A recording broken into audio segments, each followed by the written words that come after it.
Hello and welcome to the WrestleTalk News. I'm Ollie Davis and I'm going to be replying to the top 20 comments an hour after this video goes live. So upvote away. Finn Balor made his WWE return on Friday night's house show, wrestled again on Saturday, and according to PW Insider, was even backstage for last night's episode of Raw. So where was he? Going by Balor's Twitter, he was at home looking for Raw on TV. I don't know why he needs 2 remote controls for that. Maybe even Demon Kings don't know how to configure the TV's volume. Balor has now been fully medically cleared to return to the ring after 6 months out, but still hasn't returned on Raw. Seth Rollins, however, ran down on last night's episode, delivered a few jumping kicks and took some bumps, despite injuring his knee only 6 weeks ago. Seth saved Mick Foley from being beaten up by Triple H, debuting his new Kingslayer t-shirt. Take it, take all my money now. Initially, he hobbled down to the ring using a crutch, but then threw it aside, beat up Triple H, and then took a few shots to the leg when Hunter got the upper hand. Pro Wrestling Sheet reporting that Rollins was recently medically cleared by doctors, but with restrictions. This means he can perform base work, but he still isn't allowed to wrestle a full match just yet, and the architect status for WrestleMania 33 is still up in the air. WWE have so far been reluctant to officially announce Triple H versus Seth Rollins for their biggest show of the year. Despite Rollins getting physical last night, this doesn't mean he's definitely a lock for April the 2nd. It's Patreon shout-out time, and I'm going to be giving those who've donated $10 a month or more their WrestleTalk Hall of Fame ring right here on the news. So thank you very much, Dr. Fantastic Mark Johnson, Damaged Dan Schaefer, and John Wick Chapter 2.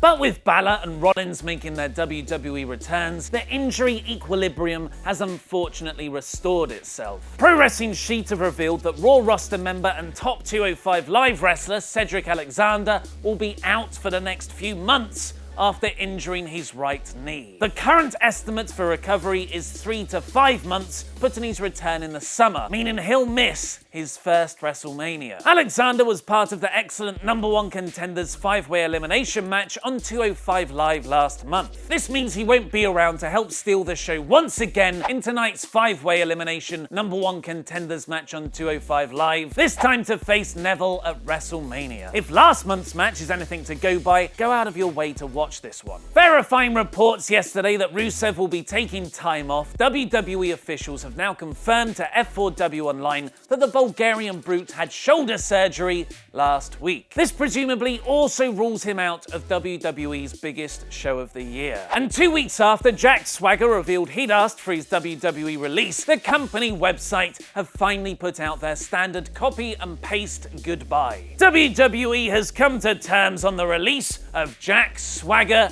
WWE wishes Swagger the best in all his future endeavors. Considering Swagger's former Real Americans manager, Zeb Coulter, is now running creative in TNA, you'd think he'll be turning up there once his 90-day no-compete clause is up. But before you say, what's Swag Jagger doing in the Impact Zone, let's take a look at the legal stuff. Wrestling statistician Chris Harrington has pointed out on Twitter that WWE never managed to trademark the name Jack Swagger because it already belongs to a musician in Minnesota. This means WWE wouldn't be able to stop him from using that name elsewhere. And presumably because Jack Swagger has been called Jack Swagger since 2008, the musician doesn't care enough to stop him either. Want an even more confusing wrestling story about trademark names? Then check out the fascinating legal battle between Matt Hardy and TNA Impact Wrestling over who actually owns the broken gimmick. And it looks like Chris Jericho is also leaving WWE in the near future. Click the videos to the left to find out more and press subscribe. I've been Ollie Davis and that